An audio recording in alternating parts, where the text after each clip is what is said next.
muli. Di na ko papayag na muling mabawi.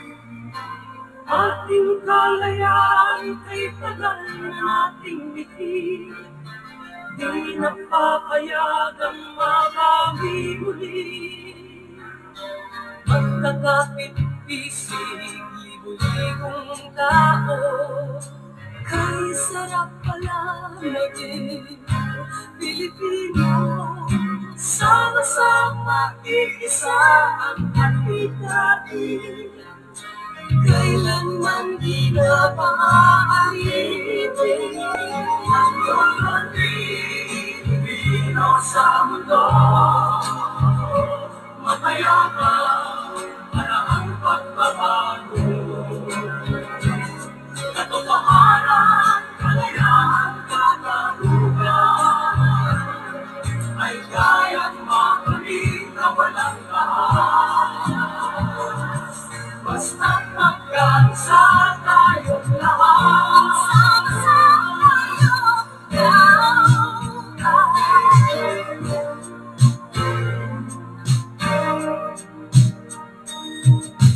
basta nang nagaganap sa aming bayan, magkasama ng mahirap at mayaman. Kapit-bisig, madre, pari at sundalo, naging langit itong bahagi ng mundo. Huwag muling payagang umira lang dilim. Tinig ng bawat tao'y bigyan ng pansin. Magkakapatid lahat sa Panginoon. Ito'y lagi natin tatandaan. Ang Pilipino sa mundo, mapayapa para ang pagbabago.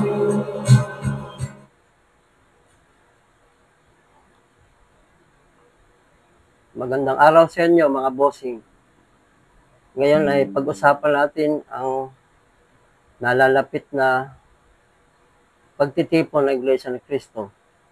Ang kanilang event rally sa January 13. Ano kaya ang mangyayari sa January 13? Hindi kaya kabahan ang Malacanang? Sa bagay, peace rally lang naman ito. Ayon sa pamunuan ng Iglesia ni Cristo, ang rally na ito ay para kay sa pag-sang-ayon ni BBM na wag nang ituloy ang impeachment kay VP Sara. Pero bakit patuloy pa rin ang impeachment kay VP Sara? Hindi lang isa, naging 4 pa.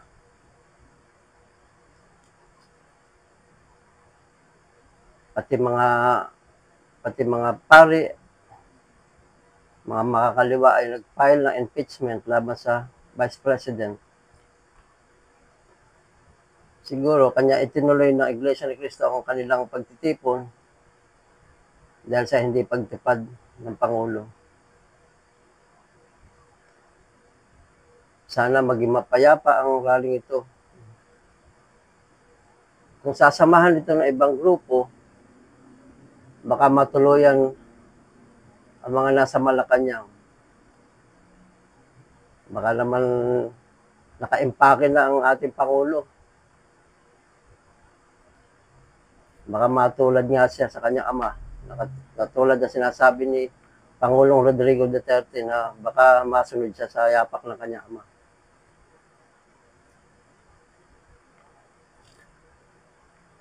Ang alam ko, pag isang Pangulo at sinabi na hindi dapat ituloy ang impeachment, ay dapat masunod. Pero bakit hindi sinunod ang utos ng Pangulo? Hindi ba siya ginagalang ng mga kongresista, lalong-lalo na si Tambaloslos na Speaker of the House? Nalalagay tuloy sa alanganin ang kanyang pamunuan. mga kababayan, ano ba ang dapat natin gawin dito sa ating pamunuan ni PBBM? Pananatiliin ba natin na nakaupo ang mga ito? Samantalang araw-araw laman ng balita ang pagnanakaw sa ating kaban ng bayan. Kailan lang napabalitang ibinenta ang ginto na 25 tons na hindi natin nalalaman. Pati na ang mga pondo ng ibang ahensya ng gobyerno. Katulad ng PhilHealth, dinivert ang pondo ng PhilHealth sa iba. Sinama pa ang PDIC. Pati na ang iba pang ahensya. Kaya nagwawala ang taong bayan sa mga ginagawa ng ating pamunuan. Papayag ba kayo na ganituhin tayo ng ating Pangulo o ng ating mga namumuno sa ating bayan? Dapat na siguro na nagbigay ng saloobin ang mga tao. Katulad ng ginagawa ng Iglesia ni Cristo. Mabuti pa nga ang Iglesia ni Cristo. Nakakaramdam sa mga ginagawa ng mga gobyerno natin. Nung unang mga pagrarally, EDSA 1 na tinatawag. Nangunguna ang mga paring Katoliko sa pag-aaklas. Kasama ang taong bayan at mga madre. Ganon din ang iba pang nag-defect na mga militar na katulad ni Ramos at ni Enrile. At naulit pa ulit kay Presidente Erap. Parehas din ang nangyari. Sa kapapalit-palit ng ating mga pinuno, wala ring nangyari sa mga EDSA 1 at EDSA 2. Ang mga pumalit ay mga kurakot pa rin. Nakakaawa na ba sa natin? Kung ano-ano na lang ginagawa ng ating mga pinuno, puro mga pagnanakaw. Wala nang katiwasayan ang buhay ng Pilipino. Siguro, ganun din. Kanya siguro nagwawala ang taong bayan ngayon sa nakikita na ginagawa ng ating pamahalaan. Masakit kasi isipin na nung kumakandidato pa ang ating Pangulo, puro pangako ang binitawan niya salita. Andong gagawin 20 pesos ang bigas. Natupad ba? Ang masakit nito, siya pa naging DA Secretary ng mga panahon niya, noong unang mga taon ng kanyang panunungkulan. Naging 700 pa ang sibuyas. Akala mo ginto ang binibili ng tao. Halos wala nang ikabuhay ang mamamayan.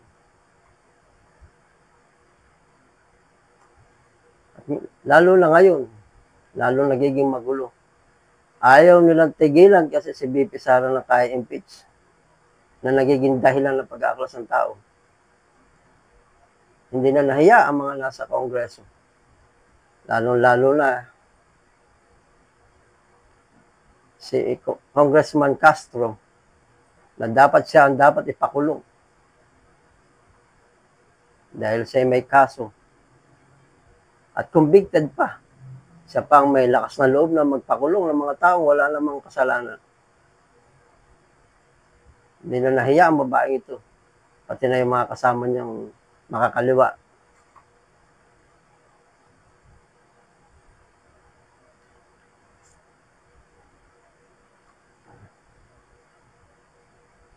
Mahirap kasi pag nagkaroon ng people's power. Naranasan ko kasi ang People Power 1 at People Power 2. Na halos ang mga PSG ni Presidente Marcos noon ay nagtalo na sa Pasig River. May pinsan nga akong PSG ni Presidente Marcos Sr. na nung dumagsa ang tao sa Malacanang, tumalon sa Pasig River. Naglangoy sila papunta sa kabila. At ang Pangulong Marcos naman ay tinangay ng helicopter. Ganito rin kaya ang mangyari kay PBBM na sumunod sa yapak ng kanyang ama. Nababalik siya sa Hawaii o sa Paway.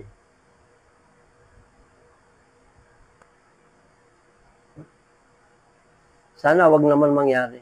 Kasi ang ekonomiya natin ang madadamay. Kayong mga senador,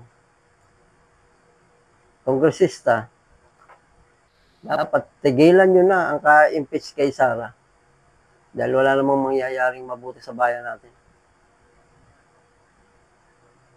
Bagkos asikasuhin na lang siguro ang ikabubuti ng bayan.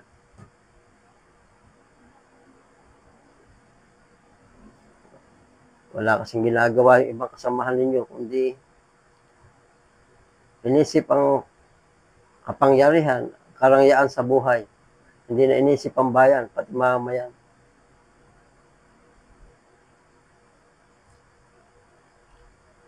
Hihintayin natin ang mangyayari sa Lunes, sa January 13. Pero wag pakasiguro ang Malacanang.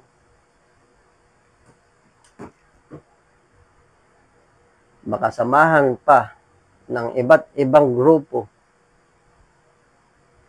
ang pagrarally ng INC. Lalo-lalo na ang DDS.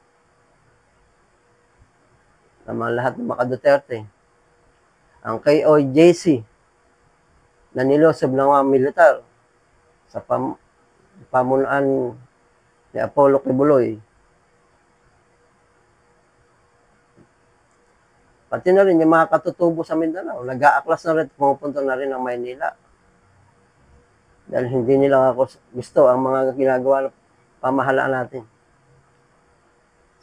Yung mga taga Mindanao, ito yung FGF ni Captain Dado, ay may binabalak din yatang magtipon-tipon at maging pahayag ng saloobin. Sana makaraos ang bayan natin sa ganitong kaguluhan. Hindi na ba tayo nadala sa mga EDSA 1, EDSA 2? At muntik pa kay Gloria Macapagal Arroyo na napigilan lang.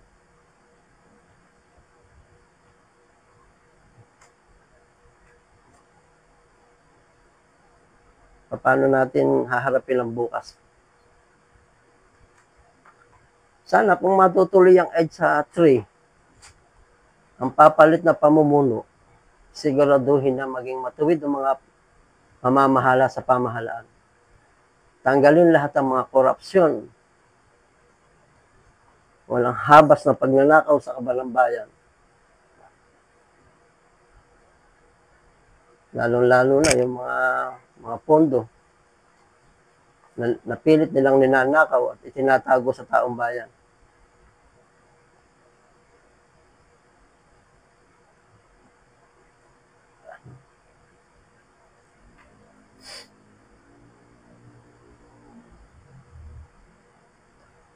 Ngayon, kung hindi mapipigilan itong pag-aaklas ng iba, malamang ang papalit ay si Inday Sara.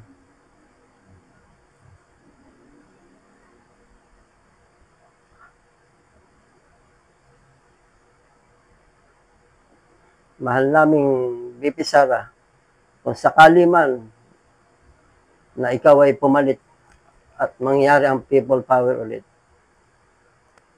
makasiguruhin mo na ang ating bayan ay maging maayos sa iyong pamumuno.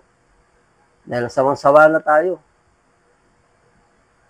sa mga taong mapagkunwari, ang mga kandidatong walang kwentang mga pinagagawa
Pilipino sa mundo. Makayaman, malaking magbabago. Palawagan lang natin sa ating Pangulo na sana'y magpa-drug test na siya. Yan lang naman ang hinihiling ng taong bayan. Ipakita niya ang kanyang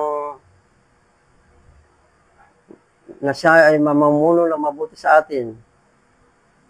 Ang alam ko, ang mga pulis, inuhuli ang mga drug addict, mga kriminal, mga drug lords, gambling lord. Ang kinapuputok lang ng butsin ng mamayan ay yung may akusasyon sa kanyang pagdadroga, pagpupulburon,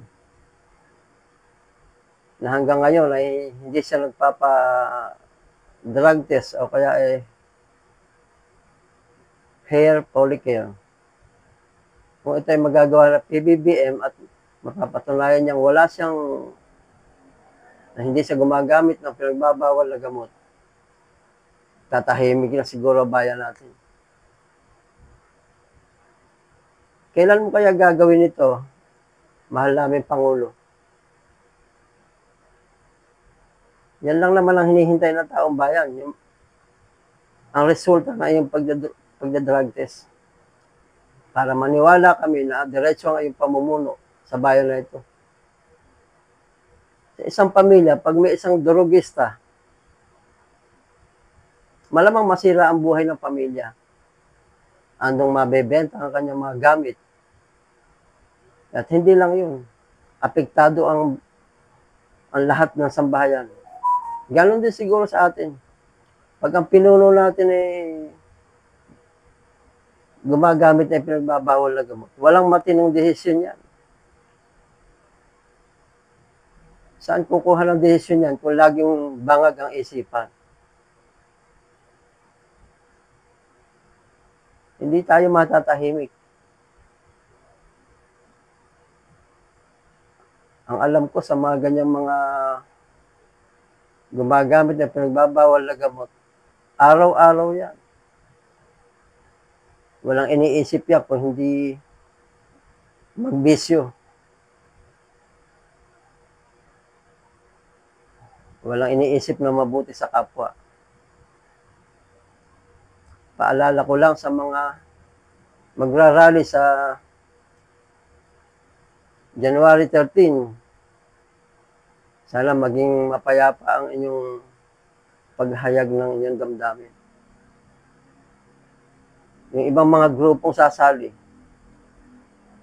sana po, huwag kayong mas pabigla-bigla sa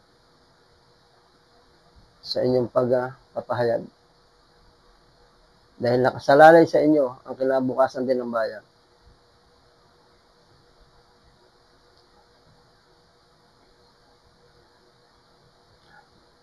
Hintayin namin ang resulta sa Lunes.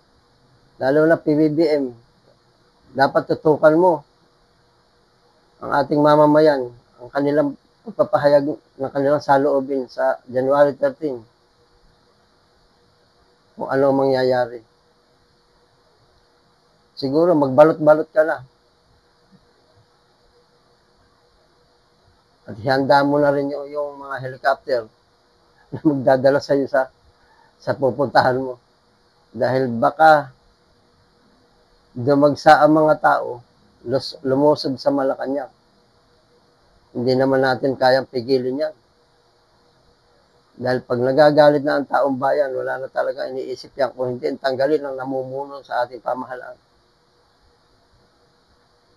At ng bayan, sana tayo ng Diyos, mga kapatid. Hinay-hinay lang.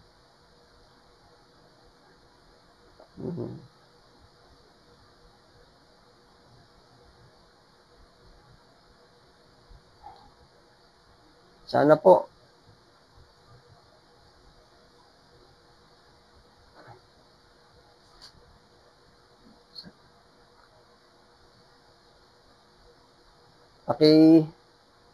paki-like lang po at subscribe ang aking channel. para sa mga susunod na pag-uusapan natin. Maraming salamat po sa inyo, mga kababayan.